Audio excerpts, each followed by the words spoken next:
times have changed and I've changed too. Those neon lights have turned blue.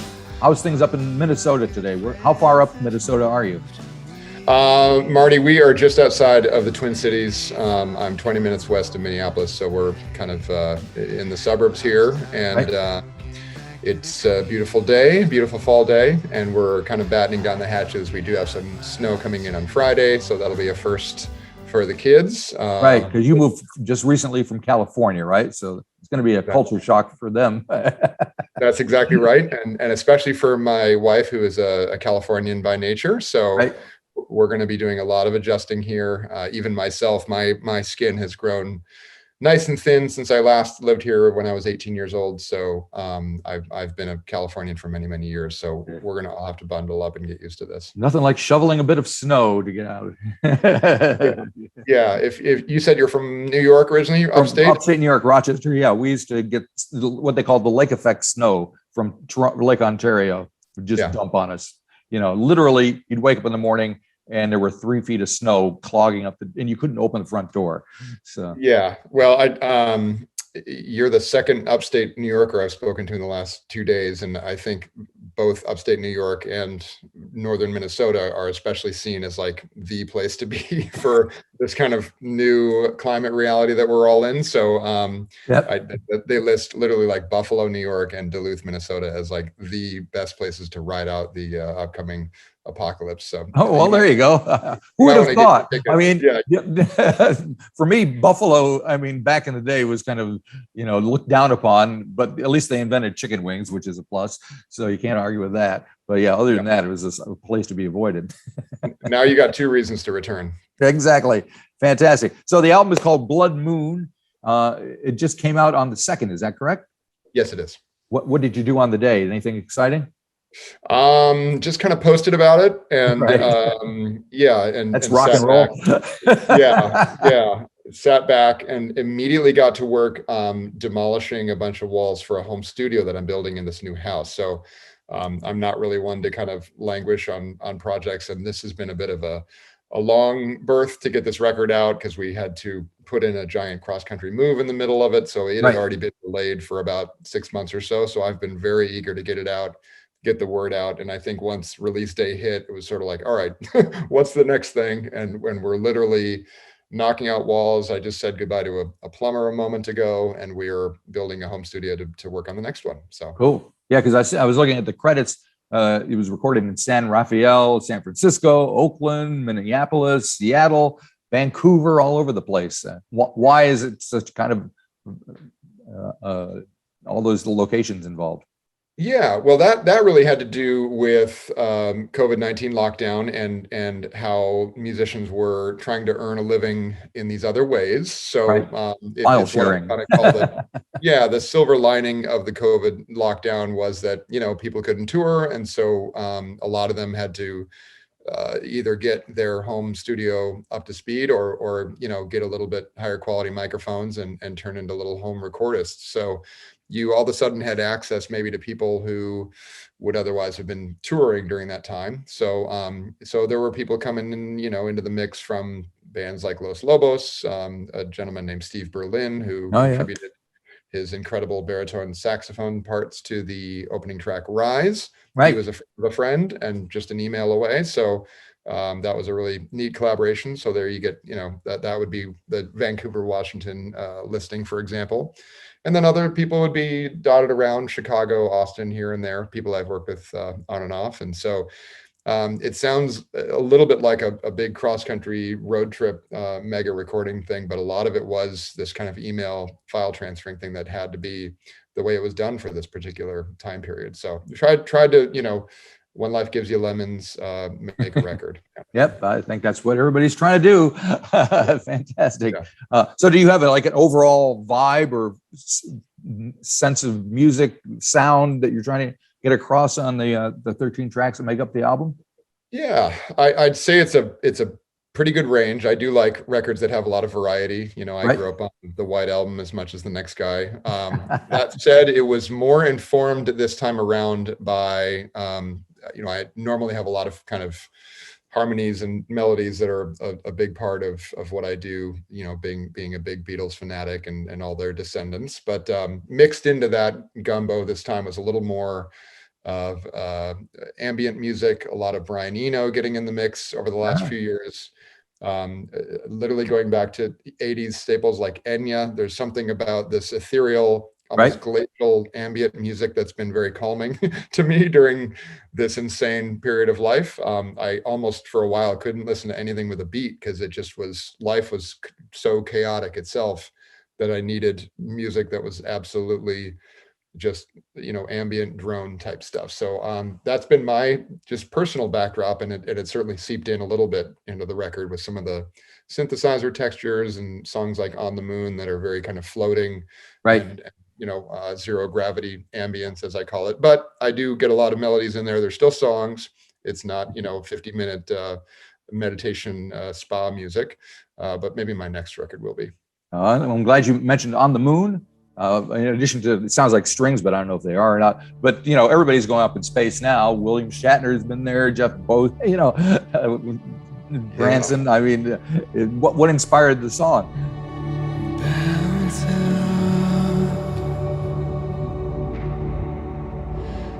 drift down, and leave a footprint on the ground.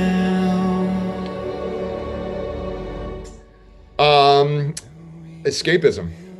It is really an ode to maybe not the most healthy impulse of dealing with some of the traumas of the last couple of years, but I think the record deals with a number of them head on, and this one happens to be the case for every now and then just sort of unplugging and floating above all the daily worries. And I think it was out of necessity. Our lives got so chaotic and upside down that I think there was just a need for every now and then to have this sort of fantasy about drifting away. So that's what was going on with that song.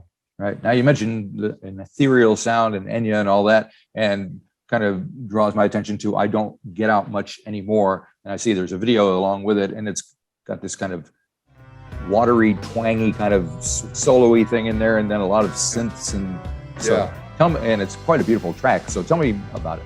I'd taken down, but I just woke up. Ceiling fan spinning in my coffee cup. So until I hear a knock upon the door, I don't get out much anymore. Thank you. Yeah, that one's a very fun story, and that was done, excuse me, a year ago summer here in Minneapolis. I was actually back home here in Minnesota before I had moved back. The family and I drove cross country in the middle of kind of lockdown times, really just to come and decamp at my parents' place to have access to a pool because my kids were bouncing off the walls. They'd already been stuck at home for months and months. So we came back, and during that time I wanted to do a recording session. So I went into a place called Flowers Studio in Minneapolis, which used to belong to a guy named Ed Ackerson of a band called Polara, which was on Interscope in the 90s. Ed was a kind of a modern day psych pop pioneer and a real big figure in Minnesota recording. He recorded people like the Jayhawks, alt country bands like that. Yep. And he has this incredible studio with all this vintage gear that's all Interscope funded. So the big budgets of the 90s, he was very wise and just invested all his money into gear. Back when you could buy vintage synthesizers and ARPs and Roland string synths for $125. So right. It's just a candy store for guys like me. And I'd been heavily influenced by a record by a woman named Wise Blood, Natalie. Is her actual name. She has a record called Titanic Rising. And that song, I Don't Get Out Much Anymore, is a little bit of a tribute to her record. She has some really beautiful vintage synth textures going on. They're kind of watery and warbly. And walking into this flower studio, I spotted a couple vintage synths that I just wanted to base the song around. So laid those down, laid down a drum beat, and we kind of wrote the song on the spot. I should say, I guess I wrote the song on the spot. The only other person there was an engineer named Christopher Johnson. And it was a really neat, one day written, one day recorded. And by the end, we had a rough mix. And the only other thing was some harmony vocals added later. But it was one of those rare days when you've got a studio deadline, you're going in and you get lucky with the lyric and the concept. Right. Doesn't always happen. You don't always get a keeper, but that one we got lucky, which I think was due in large part to having such an arsenal of gear to draw from. It's just very inspiring. Cool. Now, another one I wanted to touch on was 1977, since I'm old enough to remember it distinctly. And you got a couple of Elvises in there. So it was a big year for the Elvis. Tell me what it was like for you, though. 1977, Elvis left the building while a brand new Elvis began to sing. And I've spent my whole life since considering this coincidence. Well, I'm a big sucker for dates. I don't know why, but my brain really catalogs things by year. And I see you've got quite a collection of records in the back. I'm sure you're no stranger to kind of marking things by vinyl releases and year releases. And so, for some reason, that year just seemed to be almost just an incredible confluence of events. And I find the coincidence of Elvis Presley dying and Elvis Costello and the kind of punk new wave movement emerging at that time to be a very interesting kind of changing of the guard. Sure. But that coincidence just seemed a little too interesting to let it pass. So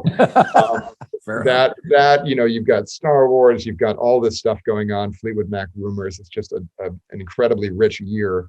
So why not pay tribute? That said, what it really is doing is taking all that kind of fascination for years and dates and pop culture and saying that those things don't really matter to me as a married man as much as that's the year my wife was born. So great.